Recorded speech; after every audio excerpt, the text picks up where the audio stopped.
ओम अज्ञानतिमिरान्धस्य ज्ञानाञ्जनशलाकया चक्षुरुन्मिलितं येन तस्मै श्रीगुरुवे नमः।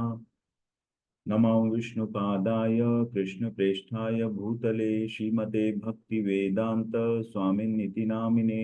नमस्ते सारस्वते देवे गौरवाणी प्रचारिणे निर्विशेष शून्यवादी पाश्चात्यदेशतारिणे।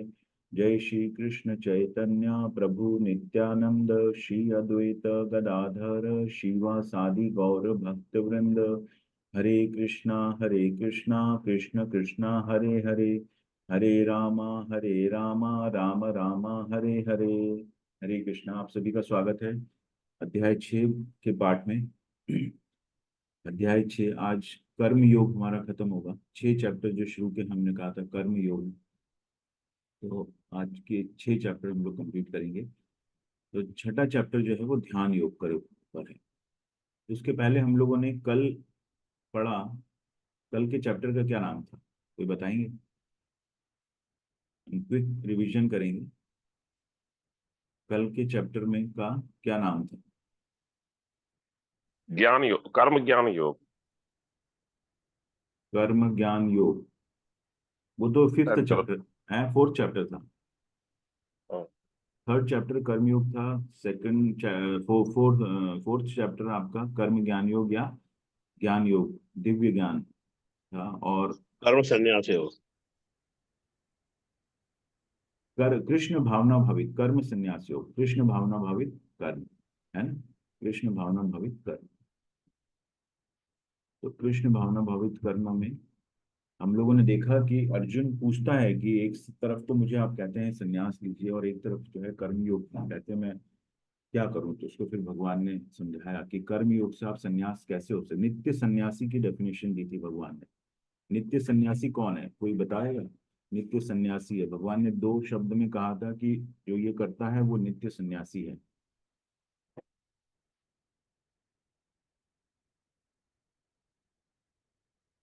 कोई ट्राई करना चाहेंगे? नित्य सन्यासी की डेफिनेशन भगवान ने दी थी, नित्य सन्यासी कौन है? तो भगवान ने कहा था कि जो ना तो कर्म फल से घृणा करता है, कर्म फल अगर मिलेगा तो उससे घृणा नहीं करता है ना, जो मिल गया वो उसको एक्सेप्ट करता है। तो कर्म फल से ना घृणा करता है और ना कर्म फल में आसक्त होता है। कर्म फल से आसक्त होता है कि मुझे चाहिए ही चाहिए। तो जो ये रहता है वो नित्य सन्यासी जाना जाता है। ना कर्म फल से घृणा करेगा और ना कर्म फल से आसक्त होगा, तो ये नित्य सन्यास होता है। फिर भगवान ने निष्काम कर्म बंधन से मुक्त करता है। कर्म बंधन से मुक्त करता है, जिस काम से हमको आसक्ति ना हो वो निष्काम है ना। से एक होता है सकाम कर्म, सकाम मतलब हमको जिससे एक लाभ की आशा है, जिससे हमें कोई हित चाहते हैं। और एक निष्काम है जिससे हम फल की आशा नहीं चाहते हैं, हम कर्म करते हैं। तो वो कर्म बंधन से मुक्त करता है। ये जो सोच है वो हमको कर्म बंधन से मुक्त करता है। और परमात्मा पर ध्यान के द्वारा हम मुक्ति प्राप्त कर सकते हैं। ठीक है, हर कर्म को, कर्म कृष्ण भावना भावित कर्म है। हर कर्म को हम कृष्ण से अगर लिंक कर देंगे, जोड़ देंगे, तो वो कृष्ण भावना भावित कर्म हो जाता है और परमात्मा के ध्यान द्वारा हम फिर मुक्ति लाभ प्राप्त कर सकते हैं। तो ध्यान योग जो है अध्याय 6 है। तो योग क्या है, योग हमने देखा था। तो अब योग जो है बहुत पॉपुलर वर्ड हो गया है। पूरा दुनिया जो है, अभी वर्ल्ड योगा डे आ रहा है, तो योग से हमारा जो है योगा में कन्वर्ट हो गए हम लोग, है ना। योग तो है जो भगवान से हमको जोड़ता है ना, लेकिन अब उसको योग से वो योगा हो गया। अभी इंटरनेशनल योगा डे है। तो योग क्या है एक्चुअली, है ना? तो ये जहाँ दिखाया गया है, क्या ये योग है? इससे क्या हम भगवान अपने शरीर को तकलीफ दे के, है ना, वो भगवान से जोड़ने की कोशिश कर रहे हैं। ठीक है ना, अपने शारीरिक कुछ क्रिया कर रहा है और उससे वो भगवान को जोड़ने की कोशिश कर रहा है। क्या यह योग है ना? इस तरह के एग्जाम्पल्स हम लोग देखते हैं कई मेलों में। जो ये लोग हैं, ये इस तरह के दिखाते हैं कर्तव्य, है ना। तो क्या यह योग है? तो ये क्वेश्चन उठता है, इसको योग बोलते हैं लेकिन क्या यह योग है? योग वह है जो हमको भगवान से जोड़ता है। तो इस तरह से के एग्जाम्पल्स हैं। फिर ये इंटरनेशनलाइजेशन हुआ योग का, है ना, योगा इंटरनेशनल डे होने लग गया, उसको भी योग कहने लग गए। इस तरह के अलग अलग तरह से लोग योग करने लग गए। बियर योगा, योग एक्सरसाइज कर रहे हैं, बियर पी रहे हैं और उसको योगा कह रहे हैं। तो ये सब क्या, ये योग है क्या, ये क्वेश्चन है। बहुत सारी किताबें हो गई, हर तरह के अलग अलग तरह के योग बोलने लग गए। ठीक है, तमाम जो है किताबें मिलने लगी।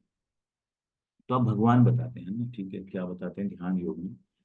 जो हम भगवान का ध्यान करते हैं, ध्यान योग बोलते हैं इसको, ध्यान के द्वारा हम भगवान को जोड़ रहे हैं। ये बहुत इंपॉर्टेंट चैप्टर है। जिनके भी मन विचलित है, किस तरह भगवान कहते हैं मन के बारे में बताएंगे, क्योंकि ध्यान का जो सीधा रिलेशन है मन से। श्री भगवान उवाच अनाश्रित कर्म फलम कार्यम कर्म करोति यः स सन्यासी च योगी च न निर न निरग्निर्न चाक्रियः। श्री भगवान ने कहा, जो पुरुष अपने कर्म फल के प्रति अनासक्त है और जो अपने कर्तव्य का पालन करता है, वही सन्यासी और असली योगी है। वह नहीं जो न तो अग्नि जलाता है और न कर्म करता है। अब देखिए, भगवान ने फिर से अलग एक और डेफिनेशन उसमें दी है कि जो कल भी कहा था कि जो अनासक्त है ना, कर्म फल से जो आसक्त नहीं है ना, और कर्म फल से घृणा भी नहीं करता है। और यहाँ पे एक और जोड़ दिया उन्होंने, कर्तव्य का पालन करता है। जो अपने कर्तव्य का पालन करता है वही सन्यासी और असली योगी है। कर्तव्य का पालन मतलब, तो प्रैक्टिकली हम लोगों का बहुत सारे कर्तव्य हमारे लिए हैं। हम किसी भी आयु वर्ग में हों, हमारे कर्तव्य हैं। ठीक है, तो हमारे अपने परिवार के प्रति कर्तव्य है, हमारे समाज के प्रति कर्तव्य है, देश के प्रति कर्तव्य है। तो ये सब कर्तव्यों का पालन करते हुए हम जब भगवान से जोड़ने की कोशिश करते हैं ना, तो भगवान कहते हैं वही सन्यासी और असली योगी है। तो हम अगर ये सब कर रहे हैं, हम अपने कर्म फल से घृणा भी नहीं कर रहे हैं, अनासक्त हैं कर्म फल से, और अपने कर्तव्य का भी पालन कर रहे हैं ना, तो दिखने में हम भले ही साधारण मनुष्य लगे, है ना, लेकिन हम अंदर से सन्यासी हैं। भगवान यहाँ कह रहे हैं वही सन्यासी और असली योगी है। तो एक योग हमारे जो है अंदर चल रहा है ना। जब हम इस सब का पालन करते हैं तो योग हमारे अंदर चल रहा है, हम एक योगी की तरह अपने आप को मान सकते हैं। वह नहीं जो ना तो अग्नि जलाता है और न कर्म करता। तो कुछ सब कुछ छोड़ दिया, तो वो न तो हवन कर रहा है, अग्नि मतलब हवन करना, है ना। हवन में अब हम अग्नि में आहुतियां डालते हैं, तो ना तो वो कर्मकांड कर रहा है और ना अपने कर्म कर रहा है, नियत कर्म कर रहा है ना। तो वो उसको भगवान ने कहा कि वो सन्यासी या योगी नहीं है। ठीक है, तो अलग अलग तरह से आप एक्सरसाइजेस करेंगे तो वो योग नहीं है। अष्टांग योग के बारे में यहाँ पे बताया गया है, अष्टांग योग में क्या होता है। ठीक है, अष्टांग योग में भी बहुत सारे ये आते हैं। अष्टांग मतलब, अष्ट मतलब आठ, है ना, तो जिसके 8 अंग हैं उसको अष्टांग कहते हैं। ठीक है, तो इसमें 8 स्टेप्स हैं, इस अष्टांग योग के अंदर 8 स्टेप्स हैं। ठीक है, तो सबसे पहला जो स्टेप है वो यम है, जिसमें हमको एक्सटर्नल यम, नियम, आसन, प्राणायाम, प्रत्याहार, धारणा, ध्यान और फिर समाधि। तो शुरू होता है यम से, जिसमें हम एक्सटर्नल डिसिप्लिन करते हैं। एक्सटर्नल डिसिप्लिन मतलब हम जल्दी उठेंगे, मंगल आरती अटेंड करेंगे, सुबह जल्दी उठते हैं, है ना। सब जो सबसे जो प्राइम इम्पोर्टेंट जो चीज है वो है सबसे पहले सुबह जल्दी उठना, है ना। वो यम का सबसे एक्सटर्नल डिसिप्लिन, वहीं से सब शुरू होती है। क्योंकि अब आप अपने मन को मार के, कई बार ऐसा होता है कि जैसे कुछ टाइम के लिए हम बहुत सुबह उठते हैं, बहुत अच्छा लगता है, जब स्पेशली बचपन के अंदर हम लोग बहुत ओपन रहते हैं। बचपन के अंदर हमको उठा दिया जाता है तो उठ जाते हैं। सुबह सुबह गर्मी की छुट्टियों में वॉक पे जाते हैं, बच्चों के साथ खेलते हैं, बच्चे खेलते हैं, तो ये चलता है। लेकिन जैसे ही हम कॉलेज में जाते हैं तो हमारा एकदम से ये एक्सटर्नल डिसिप्लिन चेंज हो जाता है। और स्पेशली जब, हाँ, जब किसी का कोई हॉस्टल में रहने जाता है ना, हॉस्टल के अंदर पूरा जो सिस्टम है चेंज होता है। रात रात भर लोग पढ़ते हैं और फिर सुबह सोते हैं, दिन में सुबह उठेंगे 2 बजे, 3 बजे, 1 बजे, और फिर वही कई बार वही चीजें घर में भी फॉलो होती है। तो एक्सटर्नल डिसिप्लिन बहुत है, इसको बोलते हैं यम, है ना? फिर उसके बाद नियमों का पालन करना, तो जो भी नियम बताए जाते हैं इंटरनल डिसिप्लिन के लिए, है ना। अभी बताते हैं कि माला कीजिए, जाप कीजिए, कुछ ध्यान लगाइए, तो ये इंटरनल डिसिप्लिन। फिर आता है आसन, ना, ठीक से पोस्चर में बैठे हैं, मेडिटेशन सीट लेके, है ना। ऐसा नहीं कहीं भी हम लेट के और जाप कर रहे हैं, या लेट के हम कुछ सुन रहे हैं, है ना। इसको सीधा आसन को आसन में बैठ जाइए। अपना जो पीठ है एकदम सीधी होनी चाहिए।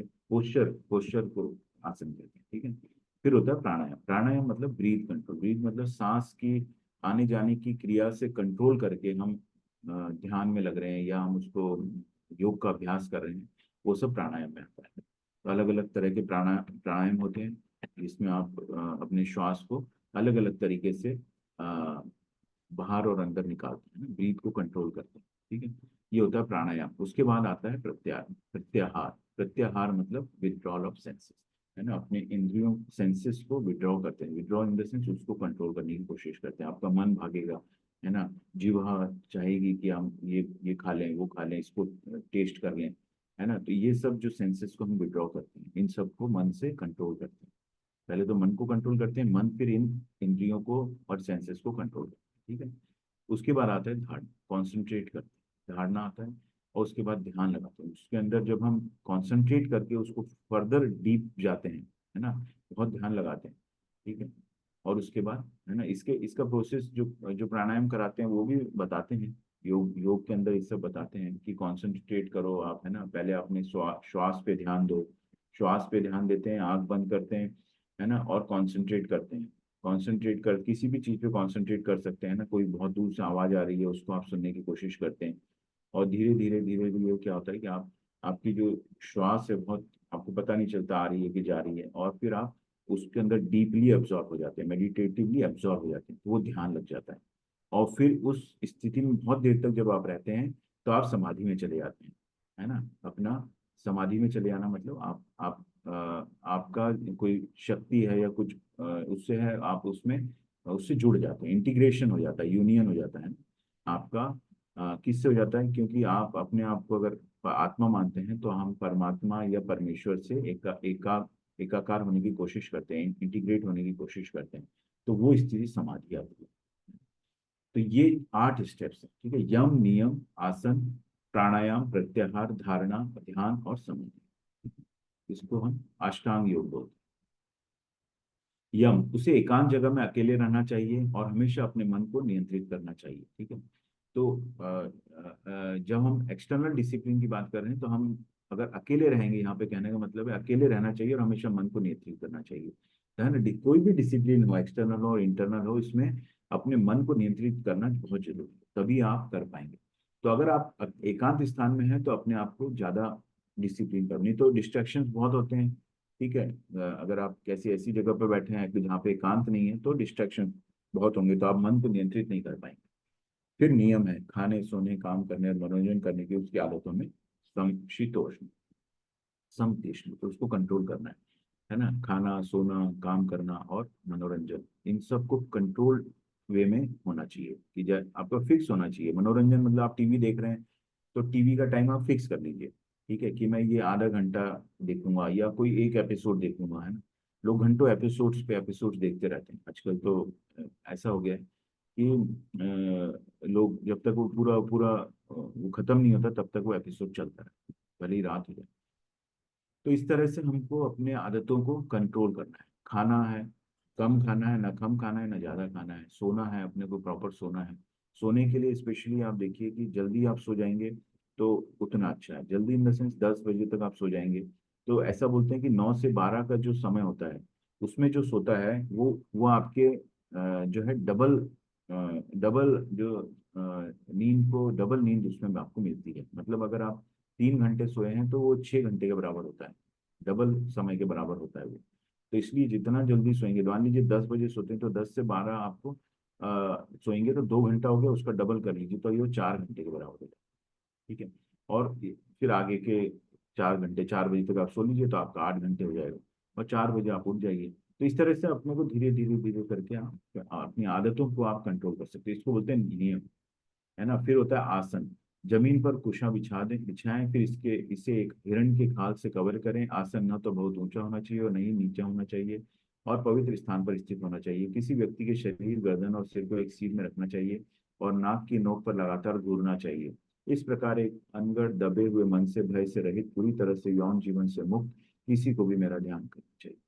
ठीक है, तो भगवान ने ये सब स्टेप्स बता दिए हैं, कुशा बिछा दें, घास बिछा, तो इसमें से बहुत सारी चीजें जो प्रैक्टिकल अभी इस वक्त नहीं होगी। हिरण की खाल आपको नहीं मिलेगी, क्योंकि पहले जब हिरण मृत हो जाता था, मर जाता था, तो उसकी खाल को इस आसन के लिए उपयोग किया जाता था। ऐसे नहीं आसन के लिए हिरण को मारा जाता था, लेकिन कोई भी जानवर जैसे मर गया है तो उसकी खाल को, स्पेशली हिरण की खाल से वो इस काम में लाया जाता है ना। और आसन को पवित्र ऊंचा होना चाहिए, पवित्र स्थान में होना चाहिए, शरीर सीधा होना चाहिए, नाक की तरफ घूमना चाहिए, और भय रहित यौन जीवन से मुक्त होकर ध्यान करना चाहिए। ये हो गया आसन।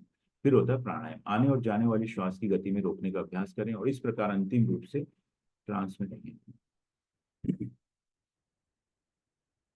प्रत्याहार, भौतिक अस्तित्व की समाप्ति, है ना। हम अपने सेंसेस को विड्रॉ करते हैं, सेंसेस से हम कंट्रोल करते हैं इंद्रियों के द्वारा।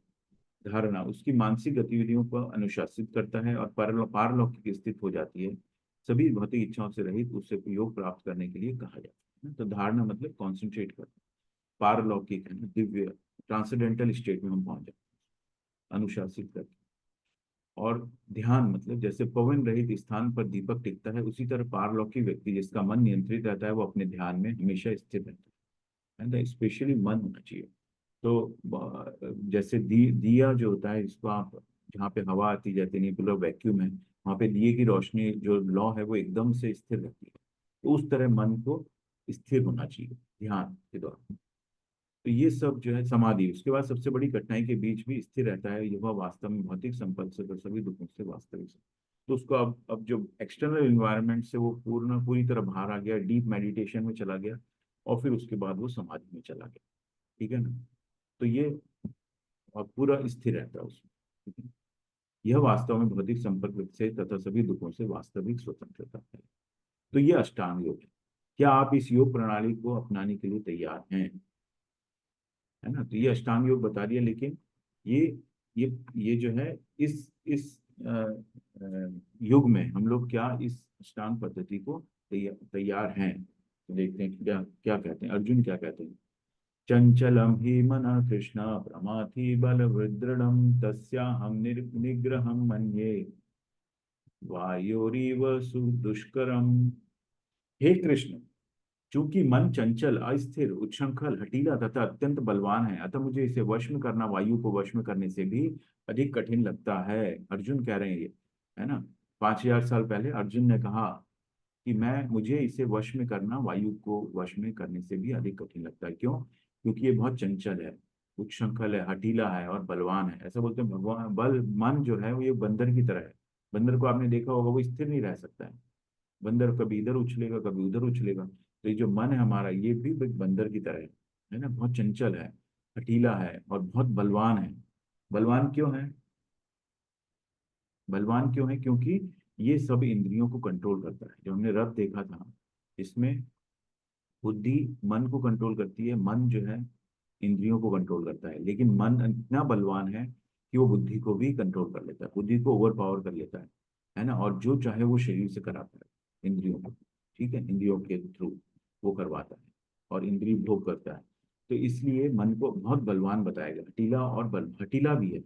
मेरा मन है ना। आप किसी से बोलिए नहीं मेरा मन नहीं कर रहा है, सही और गलत नहीं देखता है कोई, है ना। उसको बोलता ही मेरा मन नहीं कर रहा है ना। तो ये मन जो है ये बहुत हटीला है और बलवान भी बहुत है, क्योंकि आप फिर वैसा नहीं करते, है ना। मन में ठान लिया, ठान लिया मतलब ये बहुत हटीला और बलवान। ठीक है। तो इससे मन को कंट्रोल करना, अर्जुन कह रहा है कि वायु को वश में करने से भी कठिन है। ठीक है। और भगवान कह रहे हैं कि ये सब जो है अष्टांग योग है, इसके द्वारा आप प्राप्त कर सकते हैं मुझे, ध्यान लगा के। असंशयं महाबाहो, श्री भगवानुवाच असंशयं महाबाहो मनो दुर्निग्रहं चलम् अभ्यासेन तु कौन्तेय वैराग्येन च गृह्यते। है ना। तो भगवान अब यहाँ कह रहे हैं, भगवान श्री कृष्ण ने कहा, हे महाबाहो कुंती पुत्र, निसंदेह चंचल मन को वश में करना अत्यंत कठिन है, किंतु उपयुक्त अभ्यास द्वारा तथा विरक्ति द्वारा ऐसा संभव है। अभ्यासेन तु कौन्तेय, उचित अभ्यास द्वारा, और वैराग्य च गृह्यते, विरक्ति द्वारा ऐसा संभव, वैराग्य द्वारा ऐसा संभव, है ना। तो हम अगर उचित अभ्यास करेंगे और विरक्ति विरक्ति विरक्ति कैसा है? विरक्ति मतलब वैराग्य, मतलब छोड़ना, त्यागना, वैराग्य है ना। तो क्या सब छोड़ दें? है ना। तो विरक्ति संभव कैसे है? विरक्ति है, विरक्ति मतलब अगर आप आसक्त नहीं होंगे, किसी चीज से आसक्त नहीं होंगे, तो विरक्ति अपने आप आएगी। ठीक है। तो इसलिए आसक्त मत होइए। आसक्त होंगे तो आप फिर विरक्ति नहीं हो पाएगी, वैराग्य नहीं आएगा। ठीक है। इसको और बाकी उचित अभ्यास है, मन को जो है उचित अभ्यास करना पड़ेगा। ठीक है। ध्यान लगाना पड़ेगा, जाप करना पड़ेगा, सबसे सबसे सब चीजों का जो आंसर है वो जाप से ही आता है, क्योंकि मन को कंट्रोल करने का एक ही साधन है, वो है जप करना। और धीरे धीरे जब जप में आपका ध्यान लगता है तो बाकी चीजें अपने आप कंट्रोल में आ जाती हैं। तो उचित उपयुक्त अभ्यास करना, अपने मन को खींचना है। अभी भगवान बताएंगे उसको खींच के लाओ। भगवान जहां भी जाता है उसको खींच के लाओ, खींच के लाओ, क्योंकि उसको आपको कंट्रोल करना है। मन दोस्त है या दुश्मन? ठीक है, तो मन आपका शत्रु भी हो सकता है, मित्र भी हो सकता है। क्यों? अगर आप जब गलत चीजों में मन लगेगा आपका, तो वो आपका दुश्मन हो जाएगा, क्योंकि वो फिर आपको भवसागर में डुबाने की कोशिश कर रहा है ना, गलत गलत डायरेक्शन में जा रहे हो आप। और मन को अगर आपने कंट्रोल कर लिया तो वो आपका बहुत मित्र है, बहुत बड़ा मित्र है। तो इस तरह से आप देखेंगे कि बड़े बड़े आविष्कार हुए हैं, है ना। तो उन आविष्कारों में आपको आपको मानव जीवन का के उपयोग के लिए भी हो सकता है, और या फिर वो विध्वंसकारी गतिविधियों में भी हो सकता है ना। युद्ध होता है तो उसके अंदर क्या होता है, ये सब आविष्कारों का जो है विनाशकारी है ना सब। इसमें मानव जीवन का तो हास होता ही है। मन आग की तरह है, जब नियंत्रित किया जाता है तो चमत्कार हो सकता है, और नियंत्रण से बाहर तबाही हो सकती है ना, ये मन। ठीक है, तो जिसके हाथ में ये गलत आविष्कार लग गए और उसका मन जो है वो सही नहीं है, वो ना जो वो व्यक्ति सही नहीं है और उसका नियंत्रण में ये सब चीजें आ गई, तो विनाशकारी हो सकता है, ये तबाही हो सकती है। तो इसलिए मन जो है वो कंट्रोल्ड होना चाहिए। मन आग की तरह है, और न नियंत्रित किया जाता है तो चमत्कार हो सकता है, क्योंकि उसको नियंत्रित करेंगे तो जैसे ये यहाँ पे नियंत्रित है, अग्नि जो है, आग जो है नियंत्रित है, यहाँ पर जो भी ऊर्जा है, इस ऊर्जा से ये अंतरिक्ष में यान जा रहा है ना, जिसका मानव जाति के लिए कुछ उपयोग हो सकता है। लेकिन अगर यही आग अनियंत्रित हो जाएगी तो तबाही हो। ठीक है, इस तरह से ये मन है, आग की तरह है, तबाही हो सकती है ना, अगर हम उसको नियंत्रित नहीं करेंगे तो तबाही हो सकती है। बंधुरात्मात्मनस्तस्य येनात्मैवात्मना जितः अनात्मस्तु शत्रुत्वे वर्तेतात्मैव शत्रुवत्। जिसने मन को जीत लिया है उसके लिए मन सर्वश्रेष्ठ मित्र है, किंतु जो ऐसा नहीं कर पाया इसके लिए मन सबसे बड़ा शत्रु बना रहेगा।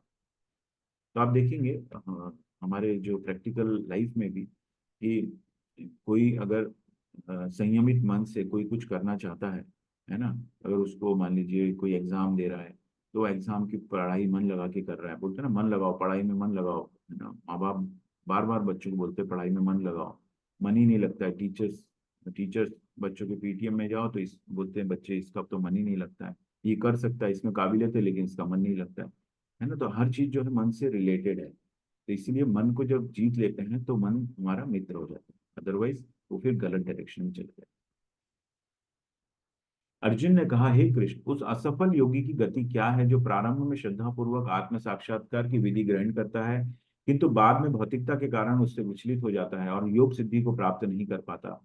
असफल योगी पवित्र आत्माओं के लोकों में अनेकानेक वर्षों तक भोग करने के बाद या तो सदाचारी पुरुषों के परिवार में या धनवानों के कुल में जन्म लेता है, अथवा यदि दीर्घ काल तक योग करने के बाद असफल रहे तो वह ऐसे योगियों के कुल में जन्म लेता है जो अति बुद्धिमान है। निश्चय ही इस संसार में ऐसा जन्म दुर्लभ है ना। अर्जुन ने अब फिर से प्रश्न पूछा।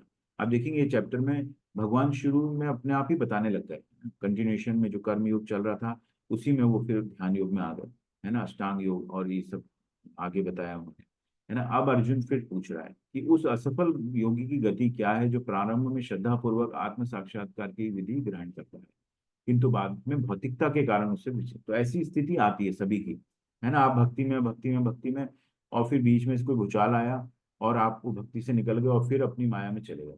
ऐसे बहुत एग्जाम्पल है ना। एक डिवोटी थे ऑस्ट्रेलिया में, तो जो जानकार थे, है ना, उन्होंने बहुत साल तक भक्ति की और सडनली पता नहीं क्या हुआ उनका, और वो वापस से अपने भौतिक जीवन में चले गए। तो ऐसे बहुत प्रैक्टिकल एग्जाम्पल हमारे साथ भी बहुत बार होता है कि कुछ समय तक हम बहुत ज़्यादा डीपली इन्वॉल्व हो जाते हैं और फिर धीरे धीरे क्या होता है, क्योंकि हम अपना जो है एसोसिएशन के बीच में ना हमारा एसोसिएशन छूटता है कई बार, किसी भी वजह से छूटे, वो हमारे पारिवारिक परिस्थिति की वजह से छूटे, या हमारा जीवन में कोई चेंज आया है उसकी वजह से छूटे, है ना। आप पढ़ रहे हैं, उसके बाद आपकी नौकरी लग गई, तो जो टाइम मिलता था वो नहीं मिल पा रहा है ना, ट्रैवलिंग में भी चल रहा है, और आप फिर माया में आ गए क्योंकि आपको पैसे भी आने लग गए, है ना, पैसे आने लग गए तो माया आ गई, तो अब उसको खर्च करने के आप उपाय ढूंढ रहे हैं, तो वहां से भक्ति डिस्ट्रैक्ट होती है। ठीक है, तो उसको उस टाइम पे कंट्रोल बहुत जरूरी है। आपको मन को जो है अपने गोल को बहुत क्लैरिटी होना चाहिए कि लोग मेरा गोल क्या है, और जब आप उसको लिंक करने की कोशिश करने लगते हैं तब आप डेफिनेटली उसमें आप बढ़ सकते हैं। तो असफल योगी भगवान यहाँ बताते हैं कि अर्जुन ने बताया कि जो बीच में जिसका छूट जाता है उसकी गति क्या होती है, जो असफल योगी बोलता है, बोल रहा है उसको। तो भगवान कह रहे हैं कि असफल योगी पवित्र आत्माओं के लोकों में अनेकानेक वर्षों तक भोग करने के बाद या तो सदाचारी पुरुषों के परिवार में या धनवानों के कुल में जन्म लेता है। देखिए यहाँ पे हमको काफी क्वेश्चंस के हमारे आंसर मिलते हैं। हमको लगता है कि हमारा परिवार, हमारा जन्म जो है अंबानी के परिवार में क्यों नहीं हुआ, या हमारा जन्म जो है अडानी के परिवार में या जो भी है धनवान कुल में जन्म क्यों नहीं हुआ, उसका जन्म क्यों हो गया, है ना, वो जो है उनमें हमारे में फर्क क्या है। तो यहाँ से देखिए भगवान कह रहे हैं कि असफल योगी पवित्र आत्माओं के लोकों में अनेकानेक वर्षों तक भोग करने के बाद, पवित्र आत्माओं के लोकों में मतलब ऊपर के लोकों में, स्वर्ग लोक में जाएगा, वहां पे ऐश्वर्य है, बहुत ऐश्वर्य है।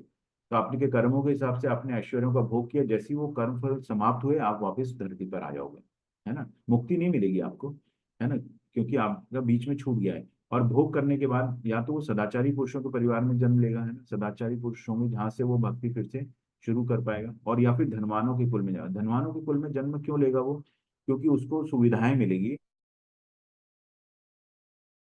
मिलेगा भगवान की तरफ ध्यान लगाने का। लेकिन वो तो भूल गया, वो तो भूल गया कि मेरे को धनवान कुल में जन्म क्यों मिला है ना। तो ये समझना बहुत जरूरी है कि आपको सुविधाएं मिल रही है तो उसका उपयोग आप भगवान की के ध्यान में लगाओ, भगवान की के से रिलेटेड मुक्ति की तरफ आगे बढ़ो, है ना, आगे की तरफ बढ़ना है। लेकिन उल्टा होता है, यहाँ पे धनवान के परिवार में जन्म होता है तो हम उस धन का गलत उपयोग करते हैं, है ना, और माया में इतने ज्यादा उलझ जाते हैं हम लोग, ठीक है, कि हम भूल जाते हैं कि हमारा जन्म क्यों हुआ है। ठीक है। तो इसलिए यहाँ ये समझना बहुत जरूरी है कि हम हमको अगर सुविधाएं मिल रही है तो उसका हम गलत उपयोग ना करें। ठीक है? क्योंकि हमको भगवान ने बोला है कि यहाँ पे धनवानों के कुल में जन्म लिया, मतलब आपके पुराने कर्म में आपने कभी भक्ति की होगी तभी आपको ये सब इस जन्म में ऐसी सुविधाएं मिल रही है। तो उसको आप आगे आगे बढ़ना है हमको, है ना, लेकिन ये ज्ञान होना चाहिए। अथवा फिर भगवान कह रहे हैं कि अथवा यदि दीर्घ काल तक योग करने के बाद असफल रहे, दीर्घ काल में ज्यादा समय तक उसने योग किया है या ना भगवान की भक्ति की है, वह ऐसे योगी कुल में जन्म लेता है जो अति बुद्धिमान है, निश्चय ही संसार में ऐसा जन्म दुर्लभ। बुद्धिमान है मतलब जो भगवान और भगवान के साथ उनका संबंध को जानते हैं। बुद्धिमान उसी को बोलते हैं। बुद्धिमान ये नहीं कि वो बहुत क्वालिफाइड है या बहुत उन्होंने डिग्री ले रखी है और उसमें आपका जन्म हुआ है ना। कई बार ऐसा होता है माँ बाप बहुत पढ़े लिखे होते हैं लेकिन उनको ज्ञान नहीं होता है, तो वो बुद्धिमान नहीं है। बुद्धिमान मतलब कि जहाँ पर माँ बाप को पता है कि क्या कौन भगवान है, भगवान के साथ हमारा संबंध क्या है, यही ज्ञान है ना। भगवान ने क्या बताया, जो मुझे समझ जाता है पूर्ण रूप से वही ज्ञान, पूर्ण ज्ञान में जो मेरे रहता है ना, वही योगी है। तो वह उसको है ना समय मिलता है, जिसने दीर्घ काल तक भक्ति की है उसको ऐसे योगियों के कुल में जन्म लेता है। ठीक है। तो जैसे प्रभुपाद का एग्जाम्पल है, प्रभुपाद का जन्म हुआ तो उनके माँ बाप ऑलरेडी भक्ति में थे ना, उनके फादर जो थे वो बहुत सपोर्ट करते थे, प्रभुपाद को भी ऐसी शिक्षाएं दी उन्होंने और शुरू से उनको ऐसा माहौल मिला, है ना। तो इस तरह से आपको जन्म मिलता है और आप अपनी यात्रा फिर आगे शुरू करते हैं। ठीक है। तो इस सबको आप लिंक कर सकते हैं। अब आपकी समझ में आ गया किस तरह से भगवान बता रहे हैं। तो आपके जो आधे प्रश्नों के उत्तर हैं कि ये है ना, हमको दिमाग में कई तरह इस तरह के जो है समस्याएं होती हैं कि मेरे साथ ऐसा क्यों हो रहा है, या ये इसके साथ क्यों नहीं हो रहा है, ये खुश है मैं दुखी क्यों हूँ, है ना, या ये दुखी क्यों है। उल्टा भी होता है, दूसरों का दुख करके हमको करुणा आती है ना। जैसे अर्जुन, अर्जुन महान भक्त था भगवान का, इसीलिए उसको करुणा आ गई, दया आ गई कि मैं इनको क्यों मारूं युद्ध में, है ना, क्योंकि वो भक्त था। तो इनके अंदर करुणा रहती है, तो दूसरों के लिए भी इसके साथ बुरा क्यों हो रहा है तो हमको दुख होता है। ठीक है ना। अभी कोविड का टाइम आता है तो सब जगह दुख ही दुख था, तो हमें बड़ा मन जो है बहुत दुखी हो जाता है। तब लोगों ने ये भगवत गीता और ये सब पढ़ना चालू किया। तो सबका सबसे बड़ा योगी कौन है, ये नेक्स्ट क्वेश्चन। अन्य सभी योग भक्ति योग की ओर अग्रसर होते हैं। ठीक है। तो सबसे बड़ा योगी जो है, जो मन को, भगवान ने यहाँ पे डेफिनेशन में लिखा है कि जो अपने मन को, योगी की डेफिनेशन बताई थी तो वो है कि जो मेरे जो न कर्म फलों से आसक्त होता है और अपने कर्तव्य का पालन करता है। ठीक है। तो ये सबसे बड़ा योगी हो, क्योंकि कर्म को करते हुए वो भगवान को ध्यान रखा हुआ है। ठीक है उसने, यानी सभी योग भक्ति योग की ओर अग्रसर होते हैं। All other yogas are progressing towards the destination of bhakti yoga. तो सबसे पहले हमने देखा कर्म योग, ज्ञान योग और फिर अष्टांग योग, लेकिन सबका जो एंड हो रहा है वो भक्ति योग की तरफ हो रहा है। तो ये हायरार्की है। ठीक है। तो अल्टीमेटली जो है भक्ति के तरफ हमको बढ़ना है। तो अगर हमारा जो ज्ञान है वो हमको भक्ति की तरफ ले जाता है ना, भगवान की तरफ, तो वो वही असली ज्ञान है। तो ये सब धीरे धीरे स्टेप्स है। तो इसलिए हमको भक्ति योग की तरफ जाना है पूरा।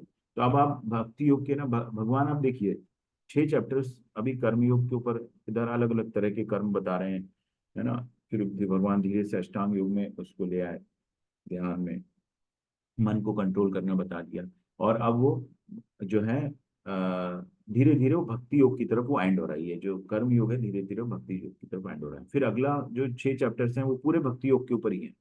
और फिर उसके बाद जो ज्ञान योग आएगा वो भी उसमें भी धीरे धीरे। तो अल्टीमेटली जो भगवत गीता का सार निकल के आ रहा है कि सबसे ऊपर भक्ति योग है ना। जो जीवन का जो उद्देश्य है वो भक्ति योग है। इसके द्वारा ही हम अपने उद्देश्य तक पहुंच सकते हैं। उसके अलावा जो भी काम हम कर रहे हैं उसका कोई डायरेक्शन नहीं है ना, वो किस तरफ जा रहा है ना। इसलिए जो चीज भक्ति योग की तरफ ले जाए वही हमारे जीव उद्देश्य को प्राप्त करा सकती है। एक व्यक्ति जो आध्यात्मिक रूप से जिज्ञासु है वो सबसे बुनियादी प्रकार की सेवा में शुरू होता है, जो कर्म योग है। अपनी क्षमता के अनुसार वह प्रभु के लिए काम करता है, भगवान के लिए फूल चढ़ाना, मंदिर की सफाई करना, मौद्रिक दान आदि करना। इसका अभ्यास करते हुए कई ज्ञानियों से मिलता है और ज्ञान योग में ज्ञान में जुड़ जाता है। वह धीरे धीरे ये समझने लगता है कि वह शरीर नहीं है, परमात्मा उसके हृदय में रहता है। वह इस बात को महसूस करना चाहता है। वह कृष्ण के समक्ष समर्पण कर देता है और भक्त बन जाता है और सबसे उच्च योग साधना में शामिल होता है, वह है भक्ति योग। ठीक है, तो ये स्टेप्स हैं कि वो पहले कर्म करता है अपने, है ना, आध्यात्मिक रूप से जिज्ञासु है, उसके मन में एटलीस्ट ये तो है कि वो जानना चाहता है। कुछ लोग तो इग्नोरेंट होते हैं ना, इग्नोरेंस, मोड ऑफ इग्नोरेंस मतलब तमोगुण में ही रहते हैं हमेशा। वो भगवान को समझना ही नहीं चाहते हैं कि भगवान जैसी कोई चीज होती है, ठीक है ना। और उनकी अपनी थ्योरीज होती हैं, ठीक है, कि ये सब तो इवोल्यूशन है और ये जो डार्विन थ्योरी है ये सभी थ्योरी ये अपने आप ही पैदा होते हैं अपने आप ही खत्म होते हैं। ठीक है, वो अपनी थ्योरी में उलझे रहते हैं, है ना। लेकिन एक जो व्यक्ति जो आध्यात्मिक रूप से जिज्ञासु है वो जानना चाहता है, आध्यात्मिक मतलब अपनी आत्मा को भी जानना चाह रहा है कि भाई मेरे में चेतना क्यों है, इस ये जो वस्तु है इसमें चेतना क्यों नहीं है। तो इस तरह की जिज्ञासा होता है, अंदर होती है, उसके अंदर जिज्ञासु होता है, ठीक है। और फिर वो इस जिज्ञासा के साथ वो प्रभु के लिए काम करता है, भगवान में फूल चढ़ाना, उसकी श्रद्धा होने लगती है ना अपने अर्च विग्रह से भगवान में, कि ठीक है मैं फूल चढ़ा देता हूँ, तुलसी की पत्ती ले आता हूँ, भगवान को जल अर्पित कर देता हूँ, भगवान के लिए प्रसाद बना देता हूँ, है ना, सफाई कर देता हूँ, साफ सफाई करके रख देता हूँ, है ना, दान आदि कर देता हूँ। इसका अभ्यास करते हुए ज्ञानियों से मिलता है, फिर उसका एसोसिएशन भी उसी तरह से होने लगता है। ठीक है, अपने आप जो है आपकी चीजें जो है ऐसी होने लगती हैं कि आप ज्ञानियों से मिलते हैं तो ज्ञान होता है उसको। और वो धीरे धीरे क्या होता है, शरीर नहीं है परमात्मा उसके हृदय में, ऐसा समझने लगता है। और फिर कृष्ण के समर्पण कर देता है। अंत में समर्पण जरूरी है। समर्पण जो है मतलब आप अपने आप को भगवान को के लिए को सब कुछ भगवान को के लिए करते हो, भगवान को मानते हुए करते हो, भगवान में विश्वास के साथ करते हो, ये समर्पण। अपने आप को सरेंडर कर देते हो। समर्पण सरेंडर कर दिया कि आप जो भगवान आपने दे दिया बहुत खुश हूं मैं, आपने जो भी दिया वो उससे मैं खुश हूँ, जो नहीं दिया वो उससे भी खुश हूँ कि आपने इसमें कुछ मेरा भला होगा, है ना। ऐसा सोचते हुए जब करता है तो ये समर्पण है ना, वो भक्त बन जाता है और उच्च योग साधना में शामिल होता है ना, भक्ति योग। तो आप देखेंगे कि जो प्रैक्टिकल लाइफ के अंदर कि कोई बहुत ज्यादा धन कमाना चाहता है, कि जैसे बिजनेस हाउसेस हैं, इतने सारे कॉर्पोरेट्स हैं, वो बहुत ज्यादा, है ना, पैसा कमाना चाहते हैं, अपने एक्सपांशन करते हैं। और फिर देखेंगे आप जब वो बहुत पैसा कमा लेते हैं तो फिर वो मंदिर बनवाने लगते हैं, हॉस्पिटल खुलवाने लगते हैं, है ना, दान धर्म करने लगते हैं, है ना। पहले तो वो पैसा इकट्ठा करना चाहते हैं, फिर उनको क्या होता है ऐसा कि वो एकदम सडनली मंदिर बनवाने लगते हैं और उसके बाद मतलब दान करते हैं, कॉलेज खुलवाएंगे, है ना। ऐसे आपने देखा होगा बहुत सारे फिलंथ्रोपिस्ट बोलते हैं इनको, फिलंथ्रोपिस्ट मतलब जो दान धर्म करते हैं। बड़े बड़े बिजनेस हाउसेस हैं जैसे बिरलास हैं, बिरलास है ना, मंदिर बनाने में बहुत, उन्होंने कितने बिरला मंदिर आपने देखे होंगे, है ना। इसी तरह जो आपके ये हैं विप्रो के जो मालिक हैं, उन्होंने कितने सारे कॉलेजेस खोले हैं। और बहुत सारे वो दान करते हैं, अपने बहुत सारे जो आय का बहुत बड़ा हिस्सा वो दान करते हैं बच्चों की पढ़ाई के अंदर और ये सब। तो ये ऐसा क्यों करते हैं, ये इसका इसका जवाब मैनेजमेंट की स्टडीज में भी रहता है। जो एमबीए में आप देखेंगे तो उसके अंदर ट्रायंगल ऑफ एक नीड्स होती है, आप गूगल कीजिएगा ट्रायंगल ऑफ नीड्स।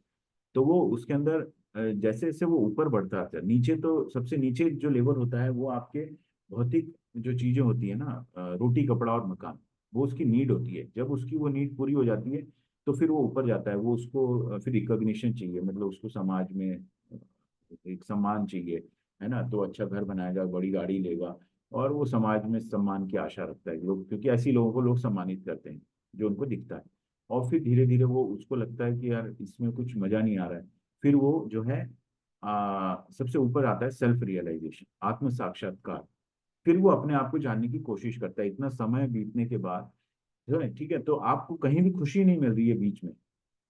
आपकी आपके आपको रोटी कपड़ा मकान की चिंता थी, अब ना अभी किसी को मान लीजिए किसी के जॉब चले गया, तो उसका जो बेसिक जो नीड है वो है रोटी कपड़ा मकान, ठीक है। तो वो उसमें दुखी रहता है। फिर जब उसको मिल जाता है तब फिर वो समाज में अपने आप को जो है एक वो दिखाना चाहता है, समाज के अंदर एक रेपुटेशन अपनी बनाना चाहता है। तो वो फिर उस पैसे का ऐसी जगह करता है जो समाज को दिखे, ठीक है। तो वो कहीं भी खुश नहीं हो रहा है, ऊपर की तरफ बढ़ते जा रहा है, बढ़ते जा रहा है, और चाहिए और चाहिए और चाहिए।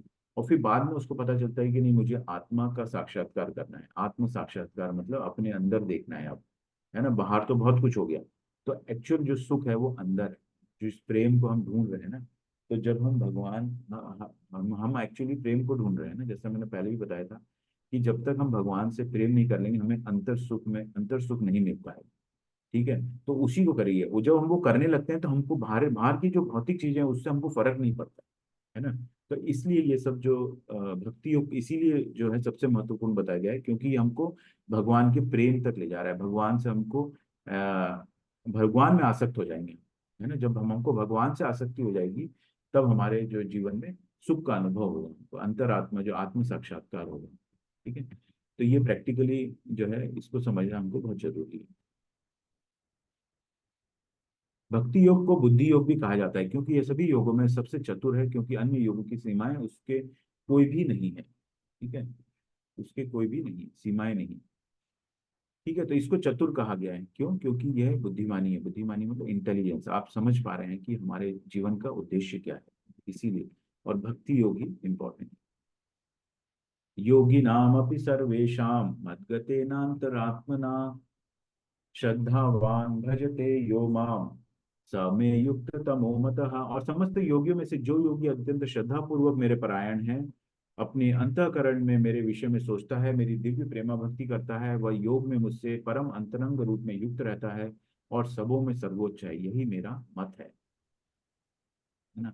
अंतरंग रूप में मुझसे जुड़ता है, योग में जोड़, योग मतलब जोड़ना। और किस रूप में? अंतरंग रूप में, अंदर से जुड़ता है वो, बाहरी रूप से नहीं, अंतर रूप में जुड़ता है, वो सबों में सर्वोच्च है।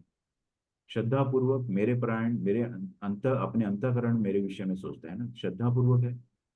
श्रद्धा से तो शुरू होती है पूरी चीज ना। श्रद्धा नहीं होगी तो आपको कुछ समझ में नहीं आएगा। ये भगवत गीता तो बिल्कुल भी समझ में नहीं आएगी आपको, वह भगवान में श्रद्धा नहीं है ना। मेरे परायण है, भगवान को सरेंडर्ड है, और अपने अंतःकरण में मेरे विषय में सोचता है, हमेशा भगवान का ध्यान रहता है आपको, ठीक है। उसको सोचते हुए वो प्रेमा भक्ति में रहता है, योग में मुझसे अंतरंग रूप में जो युक्त रहता है।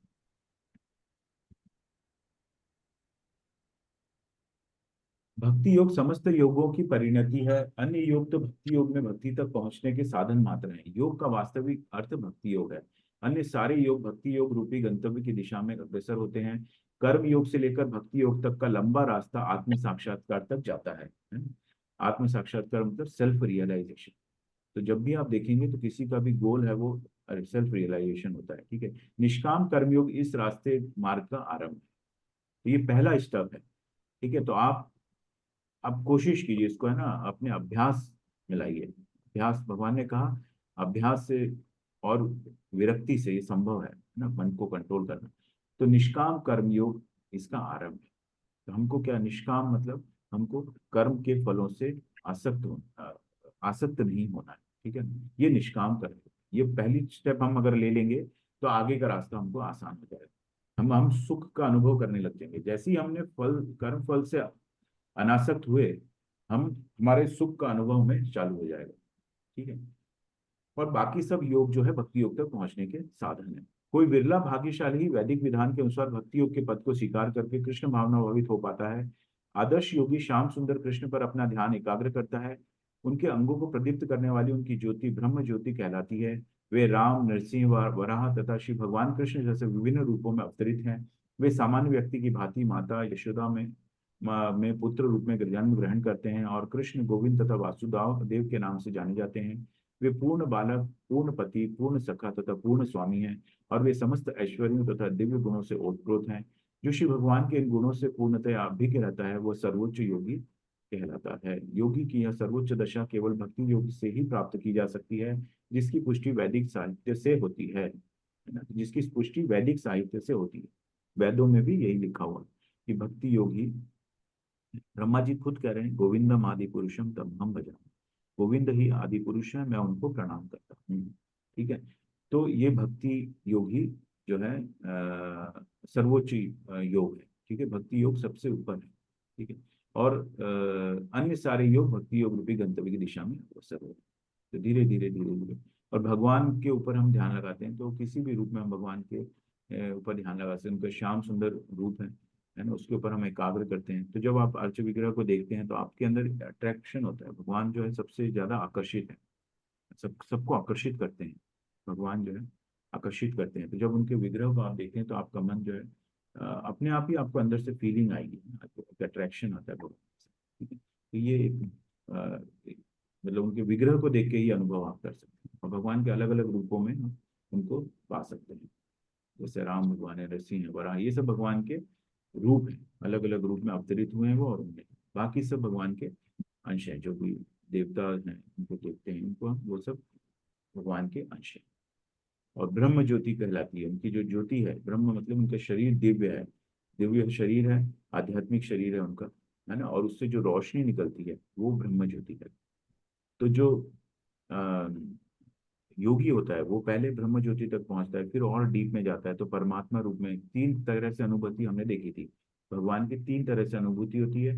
पहला ब्रह्म ज्योति है, तो पहली स्टेप जो है ब्रह्म ज्योति है। उसके बाद जो डीप में जाता है वो परमात्मा होता है ना। ध्यान योग से आप परमात्मा तक पहुंच सकते हो, लेकिन भक्ति योग है जो आपको भगवान के दर्शन कराती है, भगवान तक आप पहुंच सकते हो,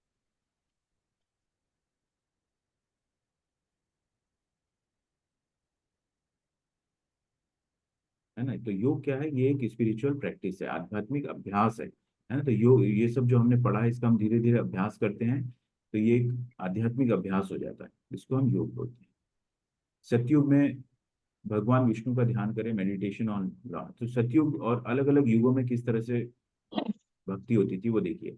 तो सतयुग में क्योंकि उम्र भी बहुत होती थी, है ना, 1-1 लाख साल उम्र होती थी, तो लोग मेडिटेशन करते थे, ध्यान करते थे भगवान का।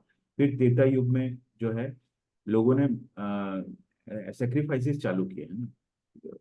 सतयुग में ध्यान लगाते थे और तपस्याएं होती थी ना, तपस्याएं करते थे लोग, सालों सब तपस्या करते थे।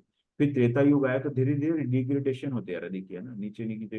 फिर लोगों ने बलिदान करना और बड़े बड़े यज्ञ करना चालू किए। द्वापर युग में बहुत सारे मंदिर बने, तो जो मैक्सिमम मंदिर आप अभी देखेंगे वो तो द्वापर युग के हैं। तो राम मंदिर था त्रेता युग का, और उसके बाद द्वापर युग में भगवान का द्वारका वगैरह ये सब द्वापर युग के मंदिर है। ठीक है। और फिर कलयुग आया। तो कलयुग के अंदर ये सब जो है, ये सब इन युगों के काम थे, है ना। ध्यान लगाना, यज्ञ करना, और फिर मंदिर बनवा के मंदिरों में पूजा करना। लेकिन कलयुग में अभी हमारे लिए सबसे जो इम्पोर्टेंट है वो प्रभु के पवित्र नामों का जाप करना। तो ये संकीर्तन यज्ञ, इसीलिए चैतन्य महाप्रभु आए कलयुग में, है ना, 500 साल पहले।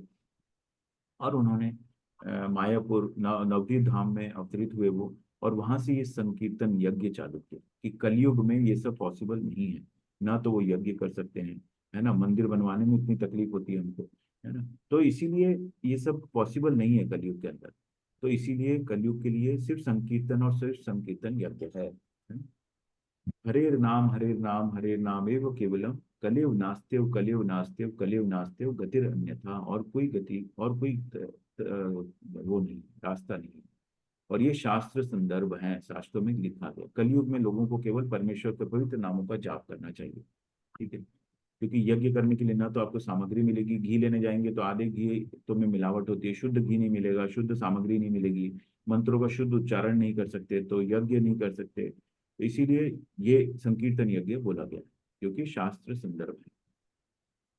हरे कृष्ण कृष्ण कृष्ण हरे हरे, हरे राम राम राम हरे हरे। जब इसका आप आस्वादन करने लगते हैं ना, एक एक शब्द का आप रस लेने लगते हैं, तो समझिए कि आप भक्ति में आगे बढ़ते जा रहे हैं। है ना, जितना आपको रस आएगा ना। कुछ कुछ लोग 64 राउंड्स करते हैं, 132 भी कुछ लोग करते हैं कभी कभी एकादशी, और इस पे 64 राउंड तो मायापुर में लोग करते ही हैं, है ना। तो वो कहते हैं कि जब हम 16 राउंड या 20 राउंड करते हैं तो उसके बाद इसका असली जो मजा जो है ना, जब का असली मजा तब आने लगता है ना। तब आप और डीप जाने लगते हैं, और डीप जाने लगते हैं। तो इसलिए ये यही हमारे पास, ये सबसे सरल रास्ता बता दिया हमको कलयुग के अंदर।